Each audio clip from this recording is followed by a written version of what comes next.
दोस्तों, साइंस के अनुसार हमारी पृथ्वी की एज लगभग 460 करोड़ वर्ष है। पृथ्वी में जीवन की शुरुआत सबसे पहले जलचर प्राणी के रूप में लगभग 400 करोड़ वर्ष पहले हुई। लगभग 40 करोड़ साल पहले पहला एनिमल पानी से जमीन पर पहुंचा। लगभग 6.5 करोड़ वर्ष पहले विशालकाय जंतु डायनासोर अस्तित्व में आए और लगभग 2 लाख वर्ष पहले हमारी आपकी वर्तमान इंसानी नस्ल का विकास हुआ। साइंस में जब इन सब घटनाओं के बारे में हम पढ़ते हैं तो एक सवाल हमारे मन में आता है कि साइंटिस्ट आखिर कैसे पता कर लेते हैं कि कोई चीज कितनी पुरानी है। साइंस में हमारे पास कई टेक्निक्स हैं जिनके जरिए हम चीजों की एज पता कर सकते हैं, जिसमें से एक टेक्निक का नाम आपने अक्सर सुना होगा, रेडियो एक्टिव कार्बन डेटिंग। क्या होती है कार्बन डेटिंग, ये कैसे काम करती है, ये कितनी एक्यूरेट होती है, यही सब पता करेंगे आज के इस वीडियो पर। मैं हूं केमिस्ट्री मेंटोर आलोक दीक्षित, आप मेरे साथ बने रहिए इस वीडियो के अंत तक। रेडियो एक्टिव कार्बन डेटिंग, जिसके बारे में हम अक्सर मीडिया में सुनते पढ़ते रहते हैं, एक बहुत ही कारगर मेथड है जिसका इस्तेमाल ह्यूमन मेड थिंग्स और बायोलॉजिकल रिमेन्स मींस जैविक अवशेष की एज पता करने में आर्कियोलॉजिस्ट के द्वारा किया जाता है। इसकी खोज 1949 में एक शिकागो यूनिवर्सिटी के प्रोफेसर के विलियर्ड लिबी और उनके साथियों ने की थी, जिसके लिए प्रोफेसर लिबी को नोबेल प्राइज से सम्मानित किया गया।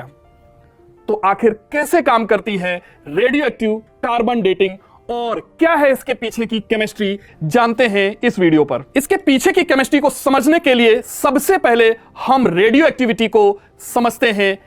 रेडियो एक्टिविटी एलिमेंट्स की एक प्रॉपर्टी है। हम जानते हैं कोई भी मैटर, जैसे कि हम, आप, रिवर्स, माउंटेन्स, ओशियन और ये यूनिवर्स सभी एटम से ही मिलकर बने हैं।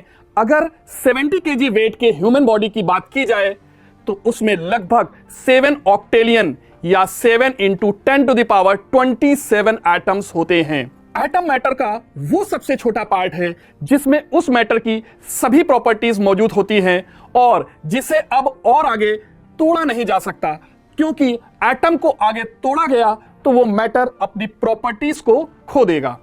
इन एटम्स को साइंटिस्ट ने उनके एटॉमिक नंबर के अनुसार अरेंज करके एक टेबल तैयार की है, जिसे हम पीरियोडिक टेबल के नाम से जानते हैं। किसी भी एटम का एटॉमिक नंबर उस एटम के न्यूक्लियस में मौजूद प्रोटॉनों की संख्या के बारे में बताता है। जैसे कि हाइड्रोजन के न्यूक्लियस में 1 प्रोटॉन होता है और कार्बन के न्यूक्लियस में 6 प्रोटॉन होते हैं, इसलिए हाइड्रोजन का एटॉमिक नंबर 1 और कार्बन का एटॉमिक नंबर 6 है।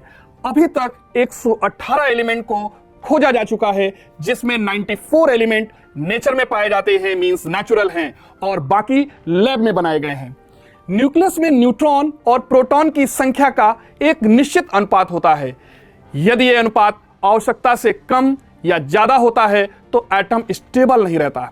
स्टेबिलिटी को अचीव करने के लिए एटम अल्फा बीटा पार्टिकल्स या गामा रेज को एमिट करता है। इन पार्टिकल्स के एमिट होने की वजह से न्यूक्लियस में कुछ प्रोटॉन, इलेक्ट्रॉन या न्यूट्रॉन कम हो जाते हैं। इसलिए अब वो एटम बचे हुए प्रोटॉन संख्या के आधार पर नए एटम में बदल जाता है और ये एमिशन तब तक चलता रहता है जब तक कि एटम स्टेबल ना हो जाए। इसे रेडियो एक्टिविटी या रेडियो एक्टिव डिके कहते हैं। और जिन एलिमेंट्स में ये डिके होता है उन्हें रेडियो एक्टिव एलिमेंट्स कहा जाता है। रेडियो एक्टिव एलिमेंट का जब डिके होता है तो एक एलिमेंट दूसरे एलिमेंट में बदलता है और इसके बदलने का एक फिक्स रेट होता है जिसे मेजर किया जा सकता है। डिके होने का रेट को उस एलिमेंट की हाफ लाइफ से नापा जाता है। हाफ लाइफ या अर्ध आयु का मतलब उस टाइम से है जिसमें किसी एलिमेंट की हाफ क्वांटिटी किसी दूसरे एलिमेंट में बदल जाती है। इसका मतलब अब उस एलिमेंट की आधी ही क्वांटिटी बचती है। अलग अलग रेडियो एक्टिव एलिमेंट्स की हाफ लाइफ कुछ मिली सेकेंड से लेकर कई लाखों करोड़ों वर्ष तक हो सकती है। जैसे कि फर्मियम 244 की हाफ लाइफ मात्र 3.3 मिली सेकेंड है, जबकि रुबिडियम 87 की हाफ लाइफ 4.9 बिलियन ईयर्स है। कार्बन 14 की हाफ लाइफ 5730 ईयर्स है। इसका यूज फॉसिल्स या जीवाश्म की एज को पता करने के लिए किया जा सकता है। कार्बन 14 कार्बन का एक अनस्टेबल रेडियो एक्टिव आइसोटोप है जिसका जनरेशन नेचर में नेचुरली होता है। हम जानते हैं कि पृथ्वी के एटमॉस्फेयर में सबसे ज्यादा पाया जाने वाला एलिमेंट नाइट्रोजन है जो कि लगभग 78% होता है। सूरज से आने वाली कॉस्मिक रेज जब अर्थ के एटमॉस्फेयर पर एंटर करती हैं तो ये कॉस्मिक रेज एटमॉस्फेयर में प्रेजेंट कुछ नाइट्रोजन एटम से टकराकर उन्हें कार्बन 14 में बदल देती हैं। नाइट्रोजन और कार्बन 14 में केवल एक प्रोटॉन और एक न्यूट्रॉन का ही फर्क होता है। नाइट्रोजन में 7 प्रोटॉन और 7 ही न्यूट्रॉन होते हैं, जबकि कार्बन 14 में 6 प्रोटॉन और 8 न्यूट्रॉन होते हैं। कार्बन की तरह तरह के बॉन्ड बनाने की क्षमता के कारण ही यह जीवन के लिए बहुत उपयोगी है। कार्बन पृथ्वी पर मौजूद जीवन का एक बहुत महत्वपूर्ण हिस्सा है। इसीलिए साइंटिस्ट कहते हैं कि धरती पर मौजूद लाइफ कार्बन बेस्ड है। पृथ्वी पर मौजूद सभी जीव जंतु, पेड़ पौधे अलग अलग स्रोतों से लगातार कार्बन लेते और छोड़ते रहते हैं। बायोलॉजिकल लाइफ में कार्बन की एंट्री प्लांट्स के थ्रू होती है। इसके लिए प्लांट्स एटमॉस्फेयर से कार्बन CO2 के माध्यम से लेते हैं और सनलाइट की एनर्जी का इस्तेमाल करके फोटोसिंथेसिस प्रोसेस के द्वारा ग्लूकोज बनाते हैं। अब उस प्लांट को जब कोई एनिमल खाता है तो यही कार्बन उसके शरीर का हिस्सा बन जाता है और साथ ही सांस लेने के साथ CO2 को एटमॉस्फेयर में छोड़ता रहता है। इस तरह से सभी जीवों में कार्बन का एक कंटिन्यूअस फ्लो बना रहता है। इस कार्बन के 100 बिलियन एटम में एक कार्बन 14 का एटम भी होता है जो कि कार्बन का ही एक रेडियो एक्टिव आइसोटोप है। जीव जगत बिना किसी भेदभाव के अनस्टेबल कार्बन 14 को भी कार्बन 12 की तरह ही कंज्यूम करता है। सभी लिविंग थिंग्स में कार्बन 14 और कार्बन 12 का रेशियो वही होता है जो एटमॉस्फेयर में कार्बन 14 और कार्बन 12 का रेशियो होता है। लेकिन जैसे ही जीव की डेथ हो जाती है तो वह एटमॉस्फेयर से कार्बन को लेना बंद कर देता है। अब चूंकि कार्बन 14 रेडियो एक्टिव होता है तो इसका डिके होता रहता है और जीव के मरने पर उसके मृत शरीर में कार्बन 14 की कमी होने लगती है, जबकि कार्बन 12 की मात्रा निश्चित रहती है। किसी फॉसिल या जीवाश्म में कार्बन 14 का प्रतिशत आधा रह गया है तो बायोलॉजिकल थिंग कार्बन 14 की हाफ लाइफ के बराबर मतलब 5730 ईयर्स पुरानी होगी।